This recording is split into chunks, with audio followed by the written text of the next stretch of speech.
The Eritreans in diaspora have appealed to the European Union (EU) to end support for the Asmara dictatorship and regimes that collude with human traffickers. The representatives of the Eritrean diaspora, in a statement, challenged the EU to fulfill its duty and protect African political migrants who are suffering in detention camps in Libya.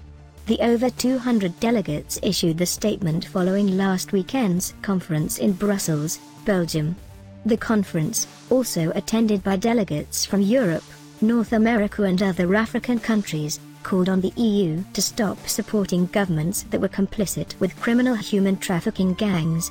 It heard first-hand witness reports of the situation in Eritrea, Ethiopia, Sudan, Libya, the wider Africa, Israel and Europe, with emphasis on the increased influx of Eritrean refugees into Ethiopia, and for many the onward movement to other countries while in the hands of human traffickers. Formerly a province of Ethiopia, Eritrea declared independence in 1991 after 30 years liberation war.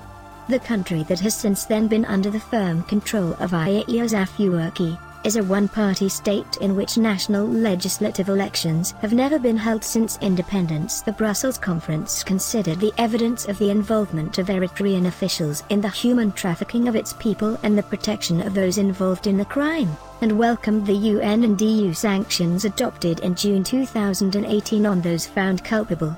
Proper mechanisms must be created that will allow those being persecuted to be evacuated, protected, supported and resettled in a dignified way, and the EU must take its fair share, read the Eritrean diaspora statement.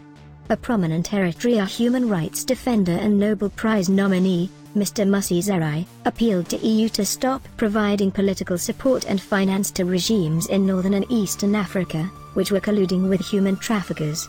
We are asking the EU to stop providing political support and finance to regimes in northern and eastern Africa which are colluding with human traffickers.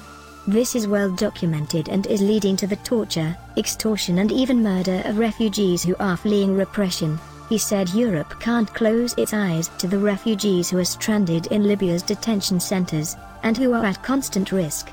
A solution needs to be found to immediately evacuate the more than 10,000 Eritreans refugees, many of whom are unaccompanied children, and bring them to places of safety and dignity.